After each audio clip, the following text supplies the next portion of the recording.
예, 둘 다 가족의 빚, 채무 문제로 고통을 겪고 있는 자녀 관련된 소식입니다. 먼저 전 국가대표팀 골프 감독이었죠. 박세리 전 감독과 가수 장윤정 씨의 이야기를 준비했습니다.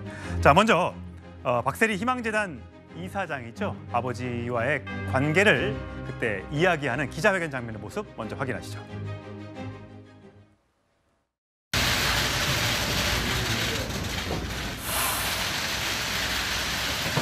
제가 할 수 있을 거라고 생각은 했었어요. 그러니까 좀 되게 바보가 수도 있는데 모든 면에서 해결을 다 할 수 있을 거라고 생각을 하고 지금까지 왔긴 했죠. 근데 이제 이게 그러면 그럴수록 더 일이 커졌던 것 같고 그게 저만의 착각이었던 것 같고 그 착각이 지금의 화를 더 부른 것 같아서 근데 이게 저한테도 살면서 인생에서 가장 큰 교훈인 것 같아요.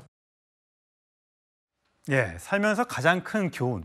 사실 골프 선수였으니까 골프를 하면서 어떤 그런 교훈을 얻을 텐데 이 빚을 아버지의 채무를 갚아주면서 교훈을 얻게 됐다라고 얘기했는데 도대체 어느 정도의 빚을 아버지의 빚을 박세리 선수가 떠안았던 것인가라고 하는데 추정되는 자료가 나왔습니다. 안 기자님. 네, 일단 전제를 둬야 됩니다. 첫 번째 서류상으로만 30억이고요. 저 30억은 대전에 있는 부동산에 해당되는 내용만이라는 겁니다. 2001년부터 2014년까지 15년 동안 이 해당 부동산에 걸린 압류 및 가압류 청구 금액이 30억이 넘는다는 거죠. 대부분은 다 박세리 씨가 갚았다는 겁니다.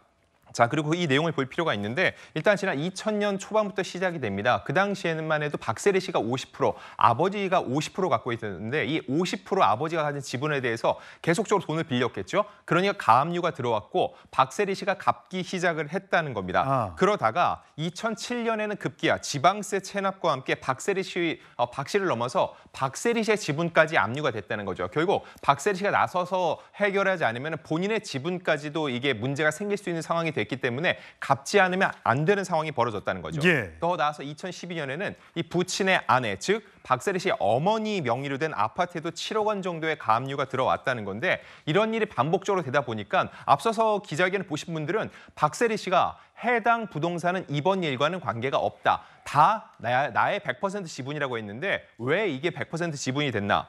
지난 2016년에는 이 아버지의 채무가 이자와 원금이 10억 원이 넘어가니까 이것을 박세리 씨가 다 갚아주는 대가로 나머지 지분 50%를 모두 인수를 했던 겁니다. 그렇기 때문에 박세리 씨가 지금은 100% 갖고 있지만 그 이전에는 아버지에게도 50%의 지분이 있었기 때문에 해당되는 내용에서 계속 빚을 졌고 그거에 대한 가압류를 박세리 씨가 계속 갚아왔는데 이 부동산에 해당되는 금액만 30억 원이 넘는 걸로 이번에 서류를 통해서 확인이 된 겁니다. 예, 부동산, 대전집 부동산만 관련된 것이고 다른 채무까지 다 합치면 더 큰 돈이 될 거라는 예상이 있습니다.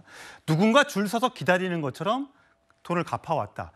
딸이 이런 얘기까지 했을 정도입니다. 자, 과연 박세리 선수, 박세리 감독의 아버지는 도대체 어느 정도 사업을 벌였길래 그 많은 빚을 졌을까요? 박세리 선수가 지금까지 갚아준 돈만, 그러니까 박세리 아버지가 하셨던 그 사업들이 뭐 세리 인터내셔널 설립해서 골프 용품을 제조하고 유통하는 업체를 차렸었고요. 2004년에는 또 박세리 기념 박물관을 만들자 이렇게 제안을 했다고 하기도 하고요. 또 2008년에는 대전시에 박세리 골프파크 건립을 제안하기도 했습니다. 물론 박세리 선수가 선수 출신이기 때문에 이런 사업을 혼자 힘으로 벌이긴 어려웠을 겁니다. 그래서 아버지가 대신 나서줄 수는 있는데 그렇다면 본인이 딸과 협의를 거쳐서 했어야 되는데 그러지 못했다면 아버지의 문제가 있는 거겠죠. 과거에 박세리 선수가 한 500억 정도를 아버지 빚 갚는 데 썼다. 내가 번 돈에. 이런 얘기도 한 적이 있었다고 하는데 정혜진 변호사님, 만약에 딸이 아버지의 부채를 대신 갚아주면 그게 돈이 얼마 돼야 할지 모르지만 그러면 혹시라도 이 아버지의 빚을 자식이 대신 갚아줬어? 그럼 그것도 증여 아니야? 이렇게 혹시 볼 수 있는 겁니까? 그러니까 엄격하게 교과서적으로 따지면 아버지하고 딸하고는 남남 아니겠습니까? 법적으로는 그 별개의 그 존재니까 뭐 특별한 뭐 미성년자거나 아니면 법정 대리인 이런 관계가 아닌 이상 그렇다라고 하면은 증여세 문제가 발생할 수도 있겠는데 과연 그런 부분들까지 과세 당국에서 처리할지는 모르겠는데 그런데 그 증여라고 하는 게요. 꼭 얼마 뭐 100억이면 100억, 500억이면 500억 이러한 돈을 주는 것만 증여가 되는 게 아니고 대신 변제해 주는 거 이런 것들도 증여가 아니겠습니까? 지금 문제가 되고 있는 게 제3자 뇌물죄 이런 것도 뇌물이랑 마찬가지인 거죠. 그런 증여나 이런 제3자 뇌물죄나 비슷한 구조니까 문제가 될 수 있을 것 같은데 그런데 설마 이런 것까지 과세 당국에서 건드릴까 그런 생각은 듭니다. 예, 딸의 아버지의 부모들이 자식을 위해서 여러 또 그 헌신적으로 살고 있지 않습니까? 그런 부분에 대해서 또 과세를 하게 된다면 또 그것도 문제가 될 수 있을 테니까요. 여러 가지 지금 문제가 되고 있는데 사실 천하의 박세리 선수가 누굽니까? 여러 가지 상들을 많이 타고 상금도 많이 받았던 선수인데 한국 최초로 명예전당에 오른 또 삼성그룹 회장도 받은 상을 받는다 이 소식이 들어와 있던데 어떤 내용입니까? 네, 이 한미 관계 발전에 기여한 이 벤 플리트 상이라는 게 있습니다. 이 상을 지난 4월에는 필라코리아 윤윤재 회장이 받게 됐는데 여기에 박세리 씨가 추가로 받게 된 거죠. 말씀드린 것처럼 이 상 같은 경우는 김대중 전 대통령, 반기문 전 유엔 사무총장, 이건희 전 삼성 회장, 정몽구 현대차 회장 등이 받은 적이 있는데 기본적으로 박세리 선수 하면 IMF 시기에 이 미국에서 골프 선수로 활동하면서 굉장히 한국의 이름을 널리 알리고 그 당시 시대에 빠진 한국 국민에게 힘을 줬죠. 이런 측면에서 한미 양국의 발전에 기여한 공을 인정받아서 이번에 벤 플리트 상을 받게 된 겁니다. 예, 저 상 아무나 받는 상이 아닙니다. 이건희 전 삼성 회장이 받았을 정도의 명예로운 상인데 박세리 선수 어려움을 딛고 그 상도 받게 됐다는 소식을 들려드리고요.